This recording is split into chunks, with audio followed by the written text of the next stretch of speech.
How's it going, everybody? It's me, Arctic. Today's video, we're going to be going over a complete artifacts guide for Shenhe, basically talking about her best sub-DPS options, her best main DPS options, and also her best support options, considering that she mainly is acting as a support for other like Cryo characters or other physical damage dealing type of characters. So what I'm going to be doing is I'm going to be going down the list of all of these artifacts and basically discussing how they're used in each of these roles and basically what role they actually fit best into. But if you are new to the channel, remember to subscribe. I'm trying to get to 10,000 subscribers. It really helps me a lot if you do. But anyway, let's get back to the video. Shenhe's main purpose is actually a support, and the reason behind that is because of how her actual kit works. It basically ends up supporting, but she also can actually use those same supporting capabilities to actually support herself as like a main DPS. In terms of actual sub DPS with Shenhe, I don't think she's actually that great as a sub DPS specifically.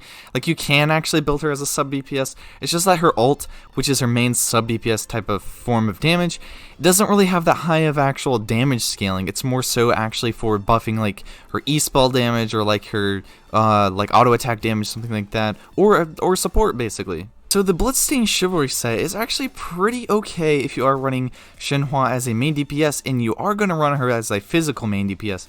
Now, and because this gives you a 25% physical damage bonus, which is going to be nice if you are using her auto attacks for her physical damage.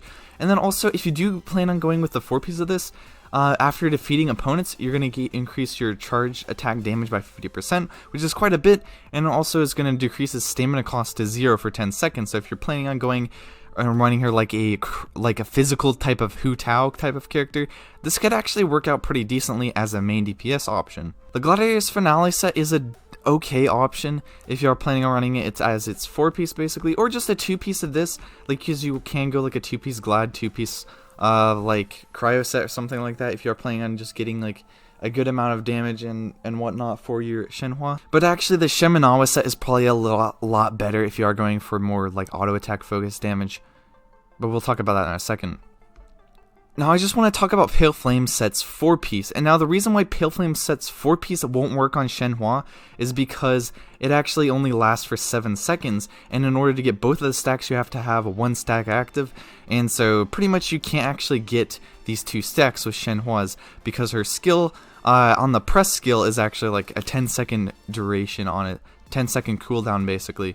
And so, like, you can run a 2-piece of this and a 2-piece of the Bloodstained Chivalry if you do want to just go for just like a bunch of fizz damage and auto attacks. Actually, pretty interesting is if you do run a 4-piece Thundering Fury set and you are using Shenhe as basically a support type of character, what you can actually end up doing, since most of her supporting capabilities are linked with her actual elemental skill, since the 4-piece of this, when you are triggering like superconduct damage, you're going to be getting more superconduct damage by 40% right here, but then triggering these effects also decrease your elemental skill cooldown by 1 second, so effectively you'd end up being able to cast your elemental skill a lot faster and possibly actually giving yourself more reliable burst cast. This also would work pretty decent if you are running like a Raiden in your team comp as well, something like that.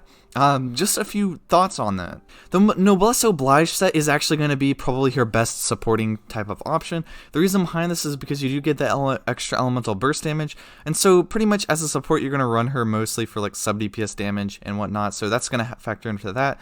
But then also when you cast your elemental burst, you're going to get an extra 20% attack, which is once again factors in with Shenhe's actual like skill, where like she's going to basically give your team like a lot more like normal attack damage bonuses based on this, based on attack percent, and so this is going to be a pretty decent set to run on her as a burst support. Blizzard Strayer set is probably going to be her best in slot set just in general if you are running her as a main DPS, I would say, because her kit basically, she does do a decent bit of like cryo damage, and if you are running her with like a Chongyun, which I highly recommend actually, this is actually going to be a pretty good option if you are going to run her as a main DPS. I know my build, I have like 230 something crit damage on her, and this is basically going to take care of all of my crit rate needs. This set is also the other main DPS viable option basically for Shenhe, and the reason behind this is because you do actually get that extra attack percent, which is going to be nice with that 2-piece, but then the 4-piece of this, if you're casting your elemental skill, it's going to sap 15 energy,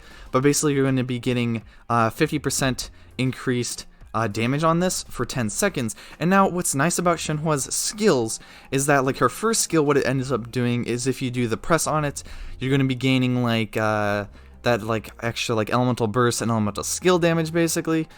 But if you actually do her hold skill, it's going to give her like plunge attack damage bonus. Basically, it's like another 15% that's going to be added on top of this. So if you are using that basically her hold skill every time, you are going to have like 5 seconds of downtime. That her elemental skill isn't going to be up if you do it that route. But what you're going to be trading off for is actually getting this like extra like energy economy and whatnot. You're going to be creating more particles. I think it's going to be a pretty decent set to actually use if you are using her as a main DPS, and if you are using Chongyun can act as a pretty good like cryo battery for Shenhe as well. Really, if you want a set that's going to factor in with like a Yunjin or something like that, or you're using like a Yunjin or a Zhongli in your team comp, a retracing bowlight is a pretty decent set as well if you are getting, because you get that extra 35% shield strength, but then you're also getting 40% normal and charge attack damage when you're protected by a shield, so it's a little bit more reliable, and if you're worried about energy economy, this is the choice instead of Shimanowa's that's for you. Fate set, I honestly kind of don't really recommend this set that much because Shenhe is a decent sub DPS. However, her like damage over time is actually very low. I'm really hoping that they actually buff her damage over time because it's not really anything crazy, and the amount of like actual investment it would take to actually get like a good amount of return off of this is going to be kind of bad. But if you are planning on using like a energy recharge main stat weapon and just basically having her as a support with her burst up time, this artifact set might be okay. At least going like a 2-piece of this and 2-piece of like a Glad or a Shimanowa 2-piece, I think that's probably a better option than actually going for this damage bonus based on your energy recharge. I would just recommend going for like a 2-piece of this to have that a little bit extra like energy recharge. And then that attack percent is going to be a lot more useful, I feel, than actually this like damage bonus off of this. But anyway, that's it for the artifacts guide. Let me know if you guys enjoyed this video down in the comments section below, and remember to subscribe. I'm going to be covering Shenhe in quite detail, basically doing like a main DPS kind of build guide and whatnot, and guys actually showing you what my prep is for her as well. But anyway, it's been me, Arctic. I'll see you guys next time. Farewell.